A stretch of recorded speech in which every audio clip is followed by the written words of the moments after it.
So అసలు ఈ టెస్ట్‌లు ఎలా చేసుకోవాలి? ఈ ప్రెగ్నెన్సీ టెస్ట్‌లు?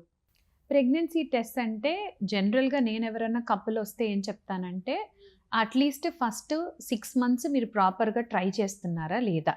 అనేది ముందు చూసుకోండి. అండ్ ఇందాక చెప్పాను కదా! మీరు హెల్తీగా ఫుడ్ తీసుకుంటున్నారా లేదా?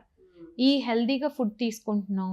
అవును మేము ఒక 6 మంత్స్ ట్రై చేశాము అన్నప్పుడు అది వాళ్ళ ఏజ్ ఫ్యాక్టర్‌ని బట్టి డిసైడ్ చేస్తాం. ఒకవేళ గనక ఆ couple are more than 35 years అనుకోండి. అప్పుడు ఆ 6 మంత్స్ ట్రై చేసే ముందరే బేసిక్ టెస్ట్ అంటే వీళ్ళ బాడీ కరెక్ట్‌గా ఉందా లేదా?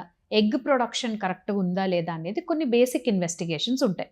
సో, ఒక 3, 4 blood tests like AMH values అని, ప్రొలాక్టిన్ వాల్యూస్ అని, ఎఫ్ఎస్‌హెచ్, ఎల్‌హెచ్ వాల్యూస్ అని. అంటే వాళ్ళ ఎగ్ ప్రొడ్యూసింగ్ కెపాసిటీ ఎట్లా ఉంది?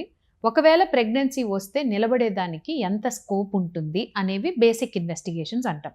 బేసిక్ ఇన్వెస్టిగేషన్స్ మొత్తం నార్మల్